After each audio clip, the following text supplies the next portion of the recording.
এই আয়াতের ফজিলত নবীজি বয়ান করতেছেন, গোটা দুনিয়াওয়ালাকে জানাইতেছেন। শুরুতে সাহাবায়ে কেরামদেরকে বলছেন, সাহাবায়ে কেরাম শোনো, আল্লাহ যে আয়াতুল কুরসি নাজিল করছেন এটার একটা গুরুত্বপূর্ণ ফজিলত আছে। কি ফজিলত? বলে কোন ব্যক্তি যদি দৈনিক 5 বার এটা পড়ে, দৈনিক কয়বার? কয়বার? পিছনের লোকেরা কয় না, কয়বার? 5 বার। নবীনা সাল্লাল্লাহু আলাইহি ওয়াসাল্লাম গোটা দুনিয়াওয়ালাকে বলতেছেন দৈনিক 5 বার। বলে দৈনিক 5 বার কেমনে পড়মু?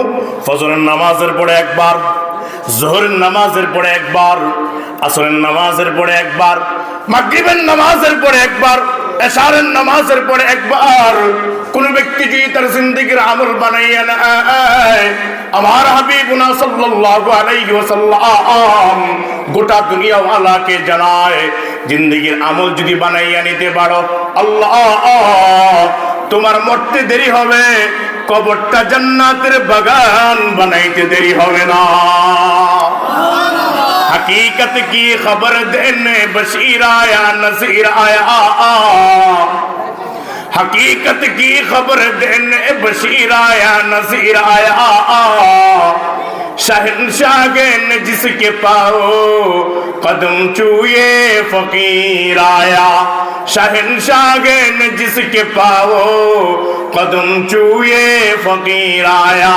मुबारक हो ज़माने को, मुबारक हो ज़माने को कि खत्मुल मुरसली आया, सहाबे रग में बनकर रहमतुल लिल आलमी आया। প্রত্যেকে জোরে সুরে বলেন আল্লাহু আকবার, আরো জোরে কোন আল্লাহু আকবার। আস্তে না জোরে। এটা শাহজালালের দেশ, শাহপরানের দেশ, লাখো লাখো আল্লাহওয়ালা বুজুর্গদের দেশ। এখানে কথা আস্তে না জোরে, আস্তে না জোরে। ছুটে আয় শাহজালালের নির্ভীক সৈনিকেরা, খতম করো গোবিন্দের ওই চালা চামুন্ডা গোলা। ওলিদের এই জমিনে বিপ্লবেরই মশাল জ্বালা, ওলিদের এই জমিনে বিপ্লবেরই মশাল জ্বালা। ছুটে আয় শাহজালালের নির্ভীক সৈনিকেরা, খতম কর গোবিন্দের ওই চেলা চামুন্ডা গোলা। আস্তে না জোরে, আস্তে না জোরে। এই আয়াতুল কুরসির বদৌলতে আল্লাহ কবরটা জান্নাতের বাগান বানায় দিবেন। তাহলে কবরটা জান্নাতের বাগান বানাইতে চান কে কে? যারা হাত তুলে নাই হ্যাঁ করে দাঁড়া করাই দেন মাশাআল্লাহ। হাত নামান। কবরে গেলে 2 অবস্থা। কয় অবস্থা? জোরে কয় না, কয় অবস্থা? হয় কবরটা জান্নাতের বাগান, আর না হয় জাহান্নামের টুকরা, ঠিক না? নেক আমল নিয়ে গেলে কবর জান্নাত হবে, বদ আমল নিয়ে গেলে কবর কি হবে? জাহান্নাম হবে। কি হবে? জাহান্নাম নিয়ে যাবে। আমরা যে আজকে আলোচনা করতেছি আয়াতুল কুরসি, যে আয়াতুল কুরসির বদৌলতে আল্লাহ কবরটা জান্নাতের বাগান বানায় দিবেন, এই আমলটা প্রত্যেকে করতে চাইতো? সকলে কয় না, প্রত্যেকে করতে চাইতো। নবীনা সাল্লাল্লাহু আলাইহি ওয়াসাল্লামের সাহাবী হযরত মুআজ ইবনে জাবালের ইন্তেকাল হয়ে গেছে। কি হইছে? ইন্তেকাল হইছে। সাহাবায়ে কেরাম দৌড়ে গেছেন, ইয়া রাসূলুল্লাহ মুআজের তো ইন্তেকাল হয়ে গেছে, কি করা যেতে পারে? নবী বলেন গোসল দাও, কাফন দাফন করাও, আমি হাবিব রাসূল জানাজার ইমামতি করব। নবীনা সাল্লাল্লাহু আলাইহি ওয়াসাল্লাম জানাজার ইমামতি করাইছেন। এরপরে সাহাবায়ে কেরাম কাঠের কাঠিয়া নিয়ে কবরের দিকে রওনা। কবরের দিকে গেলেন, মাটি টাটি দিলেন, এবার সবাই চলে আসবেন। নবী সকলের পিছনে পিছনে। হঠাৎ করে নবী মুআজের কবরের দিকে ঘুরাইয়া তাকাইছেন। আল্লাহ, মুআজের কবরের ভিতরে কি হয় এই চিত্র আল্লাহ আমার নবীকে দেখাইছেন। কারে দেখাইছেন? আমার নবীকে দেখাইছেন। দেখবেন বাবার ইন্তেকাল যদি হয়ে যায় তো সন্তান কবরের পাশে দাঁড়ায় থাকে, থাকে না? হ্যাঁ, এলাকার মানুষ যদিও কবর দিয়ে চলে যায়, সন্তান ইন্তেকালের পরে বাবা কবরের সামনে দাঁড়ায় যায়। কেন দাঁড়ায় যায়, বলে মায়া বড় মহব্বত, সন্তান বাবা মা এই মহব্বতের সামনে কবরের সামনে দাঁড়ায়। এরকম আমগো সমাজে আছে না নাই? জোরে কয় না আছে না নাই? নবী সাল্লাল্লাহু আলাইহি ওয়াসাল্লাম ওনার হাতে করা সাহাবী হযরত মুআয ইবনে জাবাল ওনার কবরের সামনে যখন দাঁড়াইলেন, নবী দেখলেন দুই পাশের মাটি হযরতে মুআজকে চাপা দেওয়ার জন্য অগ্রসর হইতেছে। নবীর সাহাবী দুই পাশের মাটি কবর চাপা দিতে চায়।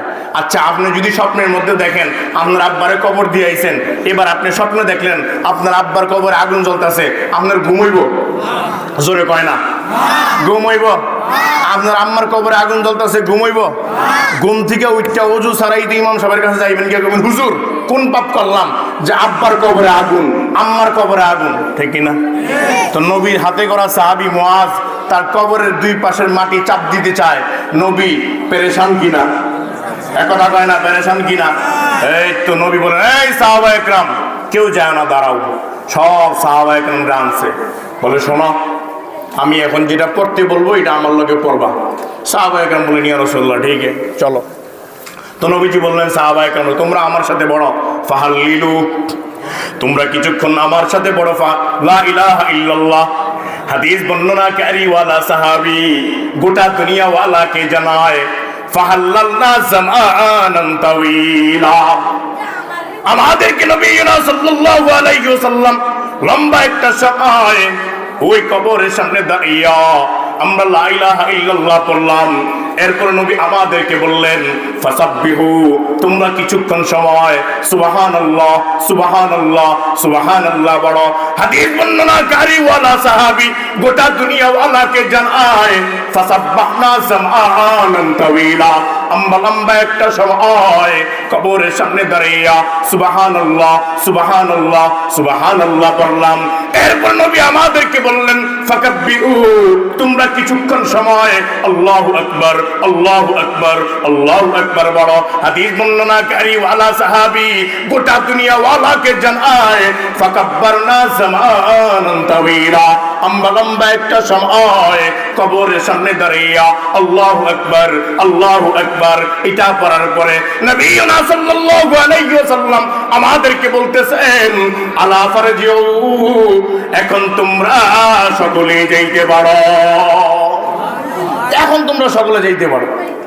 একজন সাহাবী দাঁড়ায় গেছেন, হুজুর একটা কথা, একটা প্রশ্ন, একটা বিষয় জানতে চাই। নবী বলছেন, বলো বলো কি জানতে চাও? নবী সাল্লাল্লাহু আলাইহি ওয়াসাল্লামকে প্রশ্ন করে, ও নবীজি কত সাহাবা একরামের ইন্তেকাল দেখলাম, কত সাহাবা একরাম আমাদের সামনে শহীদ হয়ে গেছে, কত সাহাবা একরামের জানাজা পড়লাম, কত সাহাবা একরামকে গোসল করাইলাম, কত সাহাবা একরামকে দাফন কাফন করলাম, কত সাহাবা একরামকে মাটি টাটি দিলাম, কিন্তু কোন সাহাবীর কবরের সামনে দাঁড়া করাইয়া আমাদেরকে কোনোদিন বলেন নাই সুবহানাল্লাহ পড়ো। কোন সাহাবীর কবরের সামনে দাঁড়াইয়া আমাদেরকে বলেন নাই আল্লাহু আকবার বলো। কোন সাহাবীর কবরের সামনে দাঁড়া করাইয়া আমাদেরকে বলেন নাই তাসবিহ পড়ো। ও হাবিব রাসূল মুআজের কবরের সামনে দাঁড়া করাইয়া আমাদেরকে তাসবিহ পড়াইলেন, আমাদেরকে তাহলিল পড়াইলেন, আমাদেরকে তাকবীর পড়াইলেন। কেন পড়াইছেন জানতে বড় মনে চায়। ওই সাহাবীর জানতে মন চায়, আপনাকেও জানতে মন চায়নি? দেখি তো আতুরন্ত কার কার জানতে মন চায় না? ওমা জানতে মন চায় না? হ্যাঁ আত উড়াইলেন যে, দেখছেন নি আস্তে ধীরে, এত তাড়াহুড়া না। হ্যাঁ আচ্ছা, নবী সাল্লাল্লাহু আলাইহি ওয়াসাল্লামকে জিজ্ঞাসা করলেন, নবী কেন পড়ছেন? আগে তো কোনো সাহাবীর কবরের সামনে দেখি নাই। বুঝে আসছে ঘটনা বুঝে আসছে? আচ্ছা, এবার নবীজি বলতেছেন, শোনো, ইন্নী আরা মা লা তারাউন, আল্লাহ আমাকে যা দেখায় তোমরা তা দেখো না। কি বলছে? এই কবরের যে চিত্র এটা আল্লাহ আমাকে দেখাইছেন, তোমরা দেখো না। কি একটা ঘটনা মনে পড়ছে, বলবো? কার কার শোনার ইচ্ছা আছে? মাশাআল্লাহ, যারা হাত উঠাইছেন হ্যাঁ করে দাঁড়া করাই দেন। আচ্ছা, নবী একবার খায়বারের যুদ্ধের সময় একটা গ্রামকে ঘেরাও করছে। সাহাবা একরাম একজন উঠে এলান দিয়েছেন, এই যুদ্ধ হবে, যারা লড়াই করবা ঘর থেকে বের হয়ে আসো, আর যদি লড়াই না করো আমগো সামনে হার মানো। তো এই কথা যখন বলছে, এখন কেউ ঘর থেকে ডরে বেরোইতেছে না। তো এক সাহাবী উঠে বলতেছেন, শোনো, যদি নত হয়ে যাও, রুজু করো, তাহলে বিশ্ব নেতা আছে, বিশ্ব নবী আছে, ওনার কাছে মাফ চাইবা তো মাফ করে দিবে। এই এলান হয়েছে। তো কেউ ঘর থেকে বের হইতেছে না। এক ইহুদি রাখাল ঘর থেকে বের হয়েছে। কে বের হয়েছে? এক ইহুদি রাখাল ঘর থেকে বের হয়েছে। উনি দুম্বা বেড়া বকরি নিয়া খেতে যাইব। কই যাইব? কথা কয় না, কই যাইব? এখন ওর কানের ভিতরে আওয়াজ আসছে, বিশ্ব নেতা এখানে আছে। কে আছে? বিশ্ব নেতা। এবার রাখালের সব রাখালগিলি ফালায়া সাহাবা একরামের সামনে গিয়ে বলতেছেন, আচ্ছা সব বাদ, এখন যে একজনের নাম কইলেন বিশ্ব নেতা, বিশ্ব নবী, উনি কি এখানে আছেন? কয় আছে। ওনার সাথে কি দেখা করা যাবে?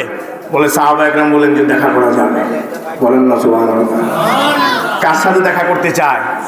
একজন ইহুদি রাখাল কার সাথে দেখা করতে চায়?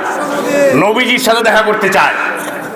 তো সাহাবা একরাম বললেন, ওই যে তাবু দেখা যায়, এখানে কেউ নাই, তাবুর মধ্যে বিশ্ব নেতা বসে আছে।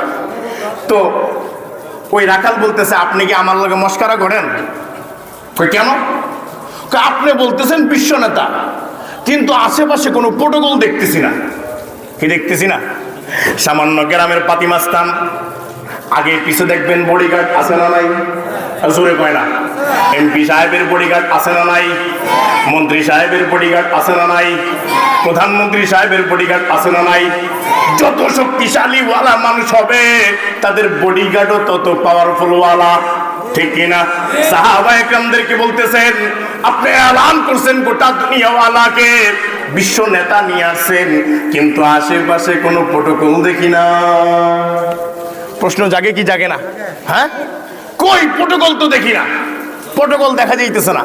তো নবীনা সাল্লাল্লাহু আলাইহি ওয়াসাল্লামের এক সাহাবী বলতেছেন, শোনো, নবীনা সাল্লাল্লাহু আলাইহি ওয়াসাল্লাম সাধারণ কোনো মানুষ না। আমার নবীনা সাল্লাল্লাহু আলাইহি ওয়াসাল্লামকে আল্লাহ পাক রব্বুল আলামিন জামানায় পাঠাইছেন হাদিয়ে কুল বানাইয়া।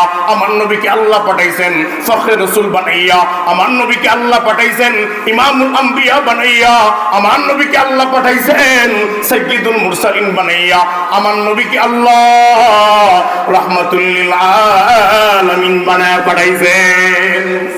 ওই সাহাবী ডাক দিয়া বলতেছেন, আমার নবী যেহেতু বিশ্ব নেতা, আমার নবী যেহেতু রাহমাতুল লিল আলামিন, আমার নবী যেহেতু সাইয়্যিদুল মুরসালিন, আমার নবী যেহেতু খাতামুন নবিয়্যিন, আমার নবী যেহেতু গোটা দুনিয়ার নবী, গোটা মাখলুকাতের নবী, আমার নবীর জন্য 1000 প্রটোকল দেওয়া হবে না।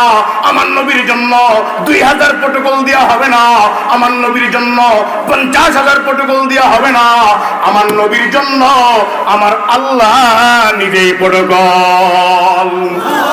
আরো জোরে কন, हकीकत की खबर देने बशीर आया नजीर आया, शहंशाहे ने जिसके पाओ कदम चूमे फकीर आया।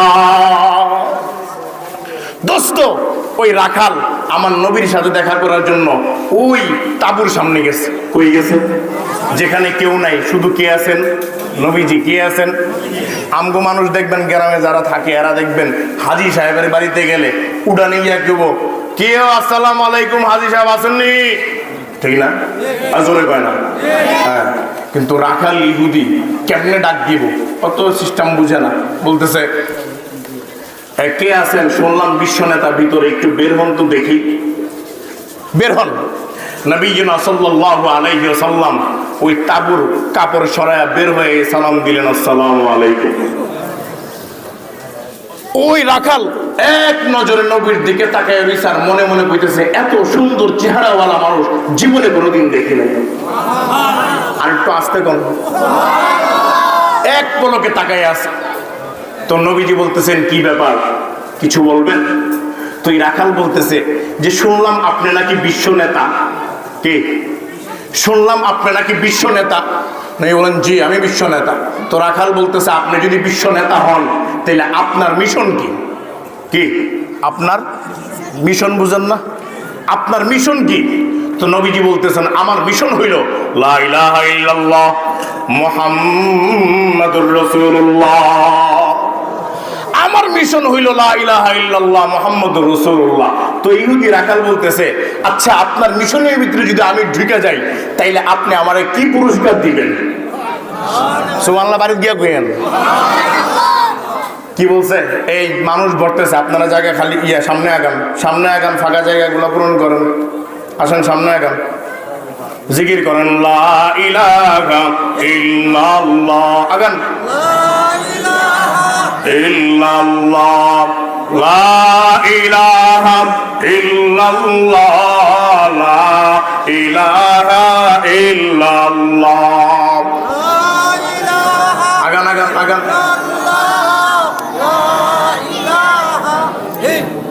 এই রাখাল নবীজিকে প্রশ্ন করছে, আমি যদি এই মুহূর্তে আপনার মিশনে ঢুকে যাই, অর্থাৎ কালেমা পড়ে মুসলমান হয়ে যাই, তাহলে আমারে কি পুরস্কার দিবেন? নবীজি বলতেছেন, তুমি যদি এই মুহূর্তে কালেমা পড়ে মুসলমান হয়ে যাও তাহলে তোমার হাতটা টান দিয়া আমার সিনার সাথে তোমার সিনা মিলাই নিব। রাখাল চিন্তা করলো, আর যাই হোক আগে কালেমাটা পড়া সিনার সাথে সিনা মিলাই। কেন? কারণ আমি হইলাম কালা মানুষ, সারাদিন দুম্বার বকিয়ার ভেড়া চড়াই, আমার শরীরের মধ্যে দুর্গন্ধ, আর এত সুন্দর পূর্ণিমার চাঁদের মতো চেহারা, শরীর থেকে মেশকের ঘ্রাণ বের হইতেছে, এমন একজন ব্যক্তির সাথে মুয়ানাকা করব, এটা তো 7,000 ধন, ঠিক কিনা?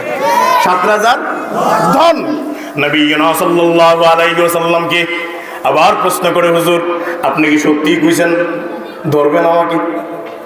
নবী সাল্লাল্লাহু আলাইহি ওয়াসাল্লাম রাখালকে ডাক দিয়া বলতেছেন, আমি হাবিব রাসূল, মিথ্যা কথা বলি না।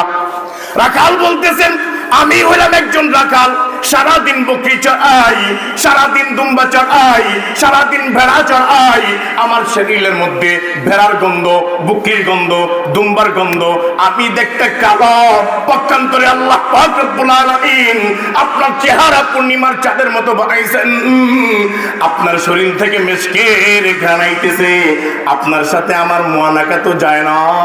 নবী সাল্লাল্লাহু আলাইহি ওয়াসাল্লাম ডাক দিয়ে বললেন, কালেমা পড়া দেখো, সাথে সাথে পড়াইছেন লা ইলাহা ইল্লাল্লাহ মুহাম্মাদুর রাসূলুল্লাহ। এই রাখাল পড়তে দেরি হয়, আমার রাসূল তার হাত ধইরা নবীর সিনার সাথে মিলাইতে দেরি হয় না। না মুমিন হয় না মুমিন কি আমির রাহা সুফি গায়ে রওশন জমিরি। এই রাখাল কালেমা পড়ে কি হইছে? মুসলমান। কি হইছে? জোরে কথা কয় না, কি হইছে? মুসলমান। এখন মুসলমান হওয়ার পরে মুসলমানের দায়িত্ব আছে না নাই? হ্যাঁ, এবার রাখাল নবীজিকে বলতেছেন, ইয়া রাসূলুল্লাহ আমি যে মুসলমান হইলাম আমার দায়িত্বটা যদি একটু বলতেন। কি আমগো দেশে দেখছেন না, মুসলমান হওয়ার পরে মসজিদে নিয়ে নামাজ পড়ায়, নামাজের রক্ত হইলে নামাজ পড়ো, রোজার সময় হইলে রোজা রাখো, জাকাতের সময় হইলে জাকাত দাও, হজ করার তৌফিক হইলে হজ করো। মুসলমান হওয়ার পর দায়িত্ব আছে না নাই? জোরে কয় না, আছে না নাই? এই রাখাল নবীজিকে বলতেছেন আমার দায়িত্ব কি? ও মুসলমান হইছে জিহাদের ময়দানে। কোন সময় কই হইছে? এক কথায় হইছে জিহাদের ময়দানে। নবীজি বলতেছেন, শোনো এখন নামাজের সময় না যে তোমাকে নামাজের কথা বলবো, এখন যাকাতের সময় না যে তোমাকে যাকাতের কথা বলবো, এখন হজ করার সময় না যে তোমাকে হজ করার কথা বলবো, এখন রোজার সময় নয়, এখন জিহাদের ময়দান, তুমি আমার সাথে লড়াই করতে ময়দানে যাওয়া। রাখালওয়ালা বললেন, ও হাবিবে রাসূল এই তো একটা সুযোগ, আপনার সাথে যদি জিহাদের ময়দানে যাই তাহলে তো নূর আলা নূর। কিন্তু নবী একটা কথা জানতে বড় মন চায়, বলে কি কথা বলো? রাখালওয়ালা আমার নবীকে বলতেছেন, ও নবী জিহাদের ময়দানে যাওয়ার পর দুইটা অবস্থা। কয়টা? জোরে কয় না, কয়টা? হয়তো জিহাদের ময়দানের মধ্যে লড়াই করে শহীদ হয়ে যাবো, আর না হয় লড়াই করে বাড়ি ফিরমু। জোরে কয় না? হ্যাঁ, ও হাবিব রাসূল ময়দানে গিয়ে লড়াই করে আমি শহীদ হয়ে যাই, তাহলে আল্লাহ আমারে কি পুরস্কার দিবেন? আল্লাহ আমারে কি পুরস্কার দিবেন আমি যদি শহীদ হয়ে যাই? কারণ আমি জীবনে কোনোদিন নামাজ পড়ি নাই, জীবনে কোনোদিন রোজা রাখি নাই, জীবনে কোনোদিন যাকাত দেই নাই, জীবনে কোনোদিন হজ করি নাই, এই মাত্রই তো মুসলমান হইলাম, আর ময়দানে গিয়া যদি লড়াই করে যদি আমি শহীদ হয়ে যাই, তাহলে আল্লাহ আমাকে কি দিবেন? এইটা যখন বলছে, নবীজি বলতেছেন, শোনো, তুমি প্রথমবার আইসা আমার দিকে এক নজরে তাকাইছিলা আর বলছিলা, আহ, এত সুন্দর মানুষ জীবনে কোনোদিন দেখি নাই, আর আমার শরীর থেকে যে ঘ্রাণ বের হইতেছে এরকম ঘ্রাণও কোনোদিন পাও নাই। এটা একটা অবাক আশ্চর্যের মতো একটা বিষয়। শোনো, তুমি যদি জিহাদের ময়দানে, কোথায়? জিহাদের ময়দানে যদি যায়া শহীদ হয়ে যাও, আল্লাহ তোমারে কি দিবেন জানো? কি দিবেন? বলে, তুমি যদি আল্লাহরে খুশি করার জন্য আমার হুকুমের ময়দানে চলে যাও, আর ময়দানে লড়াই করতে করতে করতে গিয়ে যদি শহীদ হয়ে যাও, আল্লাহ জান্নাতে ঢুকাইবার আগে আবে হায়াতের পানি দিয়ে গোসল করাইয়া তোমাকে আমার মতো সুন্দর বানাইয়া আমার মতো গেসকে জ্ঞান দিয়া আল্লাহ তোমাকে জান্নাতে ঢুকাই দিবেন। हकीकत की खबर देने बशीर आया, नज़ीर आया, शहंशागे न जिसके पाओ कदम चूए फकीर आया। রাখালওয়ালা ময়দানের মধ্যে লড়াই করা শুরু হয়ে গেছে। এক পর্যায়ে রাখাল শহীদ হয়ে যাওয়ার পর সাহাবায়ে কেরাম কিন্তু দেখে নাই রাখাল আমার হাবিব রাসূলের হাত দিয়া কালেমা পড়ে মুসলমান হয়ে গেছে। এবার সে জিহাদের পরে এক এক করে যখন কাফের বেঈমানরা তাদের লাশ নিয়ে যায়, মুসলমানদের শহীদ নিয়ে আসে, একজন ব্যক্তিকে কেউ চিনে না। কাফেররা সবাই চলে গেছে, একজন ব্যক্তিরে কেউ চিনতেছে না। সাহাবায়ে কেরাম কয়, এই দেখো তো ওনারা চিনোনি? কেউ বলে না, আমরা তো চিনতেছি না। কয়, তাদের যদি হয় তারা তো নিল না, আর আমগো ভিতরে যদি হয় আমরা তো তারা চিনি না। চিনে কেউ? ওই তাবুর সামনে মুসলমান হয়েছে, কেউ দেখছে? হ্যাঁ, একটা বীর যখন লাগাই দিছে, নবী সাল্লাল্লাহু আলাইহি ওয়াসাল্লাম বলেন, এই এখানে কি হয়েছে? তো এক সাহাবী বলতেছেন, ইয়া রাসূলুল্লাহ, এখানে একজন মারা গেছে জিহাদের ময়দানে। হ্যাঁ, ওই গ্রুপের নাকি এই গ্রুপের? আমগো গ্রুপের হইলে তো চিনতাম, ওই গ্রুপের হইলে তো লাশ নেয় নাই, চিনতেছি না। কিন্তু নবীর বুঝতে বাকি আছে, জোরে কয় না বাকি আছে? নবী সাল্লাল্লাহু আলাইহি ওয়াসাল্লাম সাহাবায়ে কেরামদেরকে বলতেছেন, তোমরা সবাই সরে যাও, তার চেহারা আমাকে দেখাও। নবী সাল্লাল্লাহু আলাইহি ওয়াসাল্লাম সাহাবায়ে কেরামদেরকে বললেন, চেহারা থেকে কাপড় উঠাও। চেহারা থেকে কাপড় উঠাইছেন, আমার হাবিব রাসূল চোখের পানি ছেড়ে কাঁদতে লাগলেন। একজন সাহাবী জিজ্ঞাসা করলেন, ও হাবিব রাসূল, এই লোকটাকে তো আমরা কেউ চিনি না, কিন্তু আপনি তার শহীদের খবর পাইয়া, আপনি তার মিত্র চেহারা দেখা কেন চোখের পানি ছেড়ে কাঁদেন? আমার হাবিব রাসূল বলেন, জানো, একটু আগে বড় আজীব ঘটনা ঘটছে। কি ঘটনা? এই লোকটা একজন রাখাল ছিল, আমার কাছে এসে বলছে, ও হাবিব রাসূল, আপনার মিশনের মধ্যে যদি আমি ঢুকে যাই, তাহলে আপনি আমাকে পুরস্কার কি দিবেন? আমি বলছিলাম, তোরে আমি জড়ায় ধরবো, মুসলমান হয়ে গেছে। এরপরে আমার জিজ্ঞাসা, ও হাবিব রাসূল, জিজ্ঞাসা করতেন, এই অনেক মানুষ দাঁড়ায় আছে, আপনার চাপ দেন যেন ঢুকতে পারে, আসেন সামনে আগান, সামনে আগান, লা ইলাহা ইল্লাল্লাহ। ওখানে কার্পেট থাকলে বিছায়া দেন, তিরপাল থাকলে বিছায়া দেন, তিরপাল থাকলে বিছায়া দেন। আচ্ছা, ওই নবীজি বলতেছেন, একটু আগেই সে আমার কাছে মুসলমান হয়ে বলছিল, আমি যদি শহীদ হয়ে যাই তাহলে আল্লাহ আমারে কি পুরস্কার দিবেন? আল্লাহ আমারে, এক কথা কয় না, আল্লাহ আমাকে। নবী সাল্লাল্লাহু আলাইহি ওয়াসাল্লাম সাহাবায়ে কেরামদেরকে বলতেছেন, শোনো, আমি তাকে বলছিলাম, তুমি যদি জিহাদের ময়দানে শহীদ হয়ে যাও, কি হয়ে যাও বলেন না? শহীদ হয়ে যাও, শহীদ, তাই আল্লাহ আমার মতো সুন্দর বানায় দিবে, জান্নাতে মিশকের ঘ্রাণ দিয়া তোমাকে মুখরিত করবেন। ও সাহাবায়ে কেরাম, আল্লাহ পাক রব্বুল আলামিন আমাকে এই মুহূর্তে দেখাইতেছেন, ইন্নী আরা মা লা তারাউন, তোমরা যদিও দেখো না, আমি দেখতেছি। আমার আসওয়াদ রাখাল শহীদের পরে আল্লাহ তাকে আমার মতো করে সুন্দর বানাইয়া মিশকের ঘ্রাণ দিয়া জান্নাতের মধ্যে ঢুকাইয়া দিছেন। در مقام المعلا از کمال اتصال از خدا نبوت جدا ہم چون شعاع آفتاب یا رسول اللہ شفاعت از تمہیں دارم امید باوجود صد ہزارہ در حساب آفتاب শেষ করে দিব হ্যাঁ চলবে আরো চলতো কি করবো বলেন